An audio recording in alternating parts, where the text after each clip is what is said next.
Welcome students. Hope you all are healthy and fine right now. So let's start our today's class. It is the part number 3 of lesson 9 and the name of the lesson is the soil or natural resource. In today's class we are going to study about the soil profile.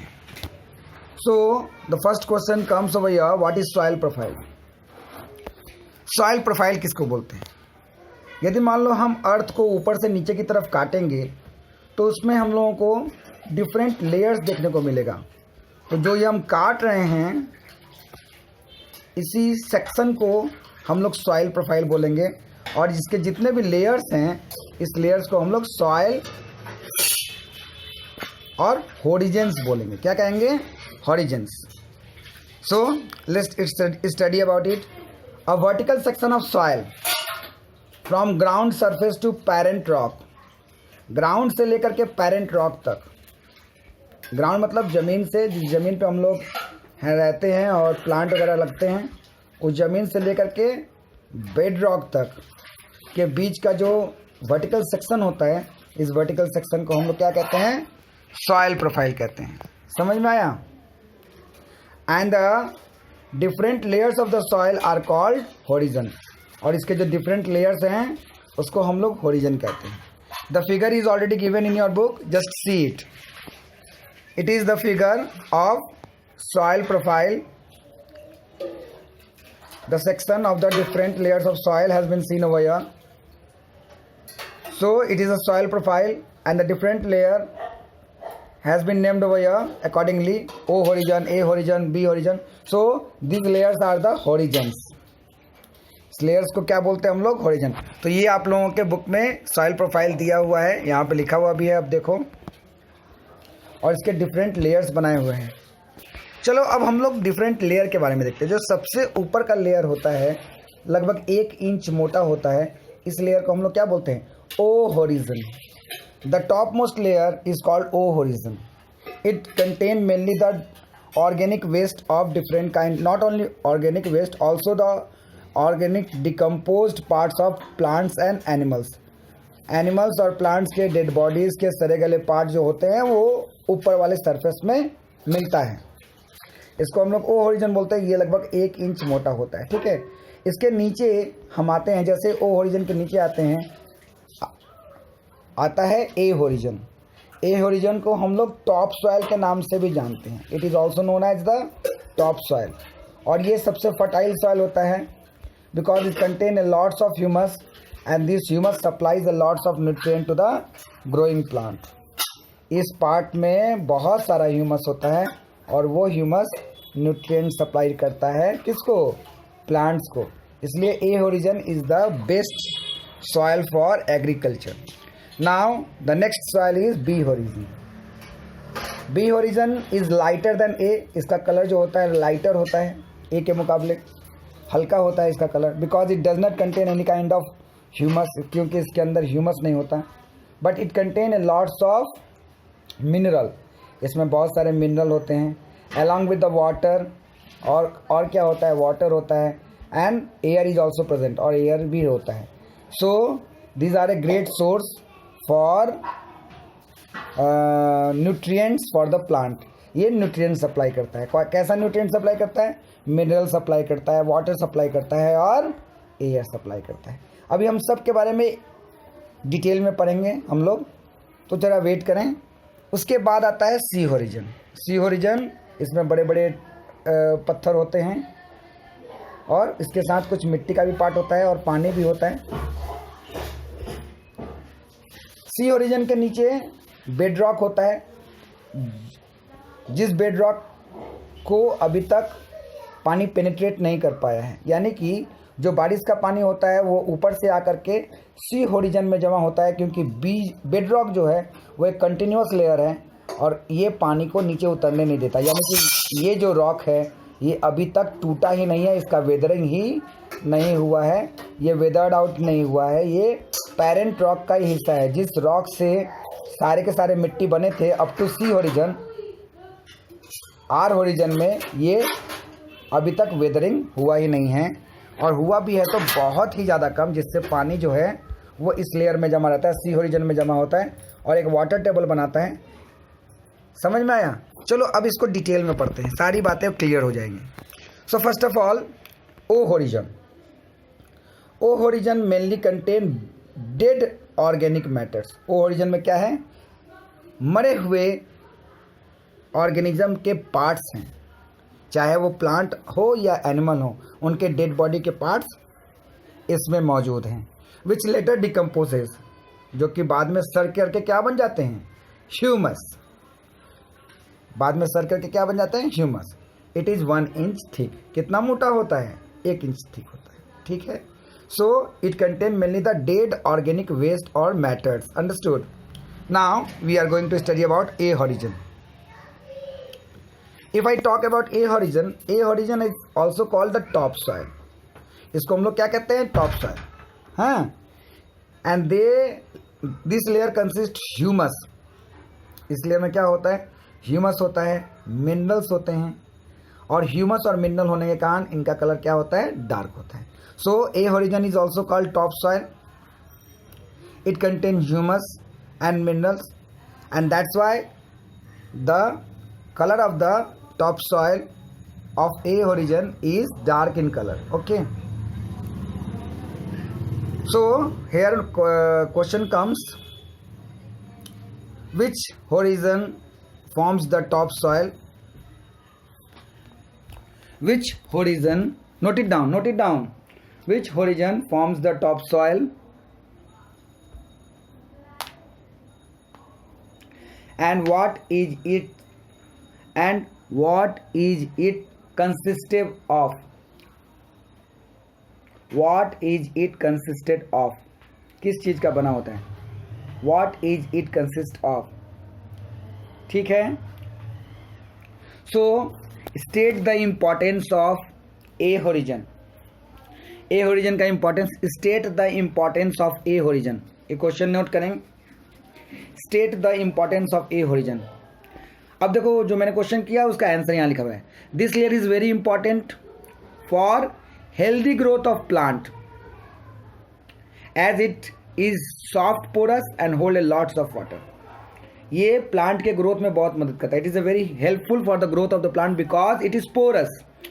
Porous means इस मिट्टी में जहाँ तहाँ छेद है. पोर मतलब छेद. सो porous, और छेद होने के कारण उसमें हवा मौजूद है, और हवा होने के कारण प्लांट के रूट को क्या चाहिए? हवा चाहिए ना, for respiration. So the soil is, the top soil is porous which supply the oxygen to the root of the plant and for respiration, and it also contain water. It also contain water, and along with the water it also contain humus. तीन चीजें हैं इसके पास. क्या क्या है? It contain water, it contain oxygen as it is porous, and it contain humus. Due to three things, they are very fertile layer of the earth surface and help the plant to grow. Understood? Because topsoil contain topsoil are porous and contain air, water as well as humus, which supply the nutrient for the growth of plants. Understood? तो आप लोग इसको note down भी कर सकते हो. आप लोग इसको नोट डाउन भी कर सकते हो. जैसे जैसे मैंने कहा वैसे नोट डाउन कर सकते हो. It provide the shelter to the many decomposer. Top soil is the layer of the soil where many decomposer and worms survive. मतलब ये लेयर जो है, टॉप सॉइल का जो लेयर होता है जिसे हम लोग ए होरिजन कहते हैं, this contain a lots of decomposer like fungi, like bacteria, like different kinds of worms and microbes. ये सब के सब इस लेयर में रहते हैं, और इस लेयर में रहने के कारण ये लोग ह्यूमस को बनाने में मदद करते हैं. They all the decomposers, microbes, worms help in the decomposition of the organic substance. जो भी डेड बॉडीज होता है ना, उसको सड़ाने में मदद करते हैं. ऑर्गेनिक मैटर्स को सड़ाने में मदद करते हैं और सड़ा करके उसको मिट्टी में मिला देते हैं और मिट्टी में मिला करके उसको क्या बना देते हैं, फर्टाइल बना देते हैं. So hope you understood the things about A horizon. So what kind of organism gets shelter in the A horizon? Note down this question. What kind of organism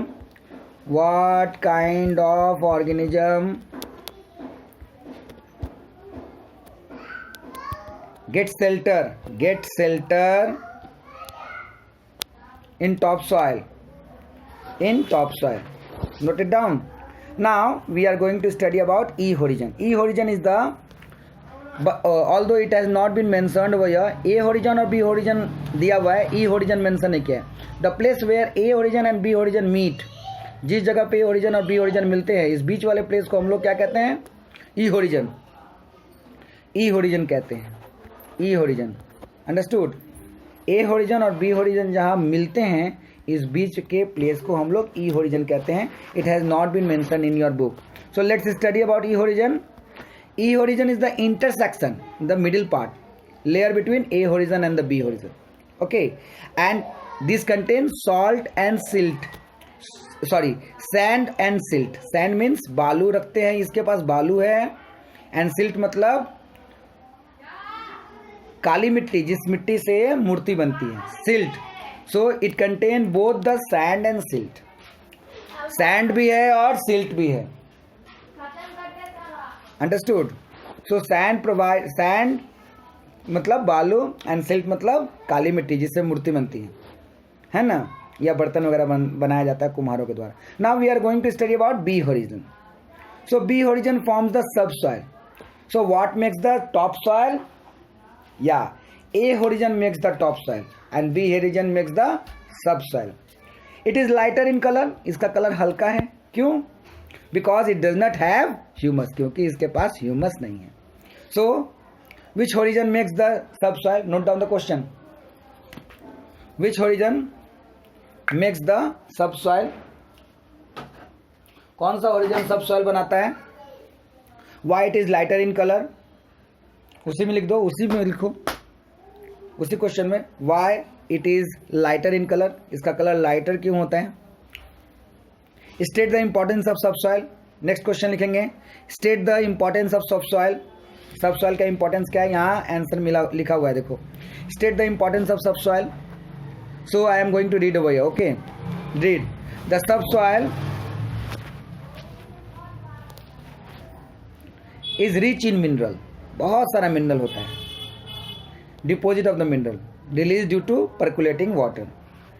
इसमें बहुत सारा मिनरल होता है. अब कैसे ये मिनरल आके इकट्ठा हो रखा है, देखो, समझो इस बात को. ये हो गया सबसे ऊपर वाला होरिजन, जिसको हमने कहा ओ होरिजन. उसके नीचे ए होरिजन, उसके नीचे बी होरिजन. अब क्या हुआ? बारिश का पानी ऊपर से नीचे की तरफ आया.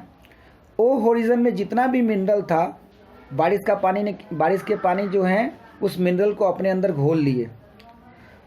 The rainwater dissolve all the mineral or most of the mineral of the O horizon and start percolating, और नीचे की तरफ जाने लगे. जब वो नीचे की तरफ जाने लगे तो वो A horizon को easily पार कर गए. They easily pass the A horizon and get collected in the B horizon of the soil profile.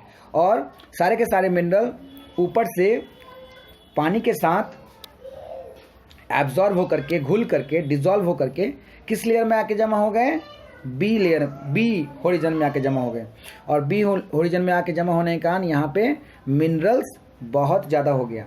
यही यहाँ पे लिखा हुआ है कि it is rich in mineral due to deposit of mineral released. जो मिनरल रिलीज होता है डेड बॉडी के सड़ने से, बारिश का पानी क्या करता है? उसको खुद घोल करके नीचे की तरफ लेके चला जाता है. फ्रॉम परकुलेटिंग वाटर, पानी के घुल के नीचे जाने से जमा होता है. सो प्लांट रूट, जो भी प्लांट के रूट होते हैं, सपोज ये ऊपर वाला रीजन है, प्लांट का जो रूट है वो क्या करता है? कोशिश करता है कि वो ओ होरिजन, ए होरिजन और बी होरिजन तक पहुँचे, ताकि वो आसानी से सारे मिनरल्स को और वाटर को वाटर, मिनरल और ऑक्सीजन को आसानी से एब्जॉर्ब कर सके। समझ में आया? तो तीनों चीज़ों को आसानी से एब्जॉर्ब करने के लिए ही रूट जो है ज़्यादा अंदर तक जाते हैं और कोशिश करते हैं कि वो बी होरिजन तक पहुंच जाएं ताकि उनको लॉट्स ऑफ क्या मिले, मिनरल मिले। हाँ, hope you understanding the things. So it is the importance of subsoil, importance of subsoil, है ना। Next we are going to study about the importance of C horizon. So let study C horizon below the B horizon. B horizon के just नीचे there is a parent rock layer. Parent rock मतलब वो पहाड़ या वो पर्वत जिससे टूट करके मिट्टी बना था, वो तो मिट्टी ऊपर ही रह गई, लेकिन उस पर्वत का जो निचला हिस्सा है वो अभी भी ज़मीन के नीचे है। इस पर्वत के निचले हिस्से को हम लोग क्या बोलते हैं, पेरेंट रॉक, जो अभी तक अच्छी तरह से वेदरिंग नहीं हुआ, यानी कि अच्छी तरह से नहीं टूट पाया, है ना। समझ में आया? तो ऊपर वाला लेयर तो टूट के मिट्टी बन गया, बट नीचे वाला लेयर अभी भी मौजूद है, इसीलिए इसको बोला गया पेरेंट। मतलब जिस लेयर से मिट्टी बनी है, जिस रॉक से मिट्टी बनी है, उस रॉक का हिस्सा parent rock. So below the B horizon there is a parent rock layer.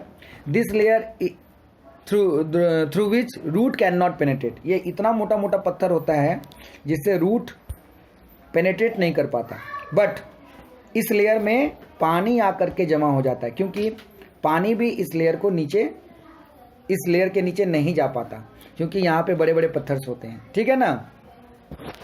So this is the layer through which root can not penetrate as it is consist of fragments broken down from the bed rock. Bed rock के fragments, bed rock मैंने सबसे नीचे जो layer है जिसको हम लोग bed rock बोलते हैं, बेड रॉक के फ्रैगमेंट्स, बड़े बड़े टुकड़े इसके ऊपर आपको मिलेंगे। सो ये बेड रॉक है, तो ये सी होरिजन है। आपके बुक में क्लियर पिक्चर नहीं दिया हुआ है। ये बेड रॉक है जो कि एकदम टूटा ही नहीं है, और ये जस्ट अभी टूटा है, लेकिन किसी चीज़ को ये, या पानी को या मिनरल को, किसी भी चीज़ को ये नीचे नहीं उतरने दे रहा। ये है सी होरिजन, ठीक है ना। So this layer have no humus, lack of humus, इसमें ना तो ह्यूमस है, एंड इनफर्टाइल, और इसमें फर्टिलिटी भी नहीं है। The rain water get collected in the this layer. इसी लेयर में, यानी सी होरिजन वाले लेयर में ही आकर के रेन वाटर कलेक्ट हो जाता है, जिसको हम लोग ग्राउंड वाटर कहते हैं। अब देखो, आप लोग कुआं देखे हो ना गांव में, कुआं के लेयर्स आपको दिखाई देते हैं ना क्लियरली। तो जिस लेयर में आपको पानी दिखाई देता है कुआं का, वो लेयर सी होरिजन है। क्योंकि वहाँ मिट्टी तो दिखाई नहीं दे रहा, साइड साइड में आपको मिट्टी दिखाई दे सकता है, उस लेयर को हम लोग सी होरिजन बोलते हैं। सी होरिजन में पानी जमा रहता है। समझ में आया? यानी the water table mostly found in the C horizon and that can be drawn with the help of the tube, और you can say tubewell. Understood? So the water can be drawn from the sea horizon. If you want to dig a well, or if you want to dig a tube well, you have to reach your pipe till sea horizon. आपको अपना pipe कम से कम सी horizon तक लेके जाना ही होगा। अब ये भी बात है कि अलग अलग लेयर्स होते हैं, है ना। कहीं पर जो वाटर टेबल होता है वो काफ़ी ऊंचा होता है, कहीं पर वाटर टेबल बहुत नीचे होता है। तो ये ज्योग्राफी का पार्ट है, we not need to understand that much. Now we are going to study the last rock, that is bedrock, मतलब एकदम निचला लेयर जो अभी टूटा ही नहीं, कुछ हुआ ही नहीं इस लेयर में, सी होरिजन के भी नीचे। Below it is a hard rocky base of unweathered rock. इसका वेदरिंग ही हुआ नहीं है अभी तक, विथ स्लोली अंडरगोन वेदरिंग, वो अभी भी धीरे धीरे जा रहा है, and forms the O horizon. Now water can not penetrate, इसके नीचे वाटर नहीं जा सकता through this layer, and this layer is also called bed rock. इसको हम लोग क्या बोलते हैं, बेड रॉक। सो यहां पे क्वेश्चन आता है, name the last layer of soil profile. Name the last layer of soil profile. State the importance of C horizon. Next question, state the importance of C horizon, importance लिखना है आपको। State the importance of C horizon.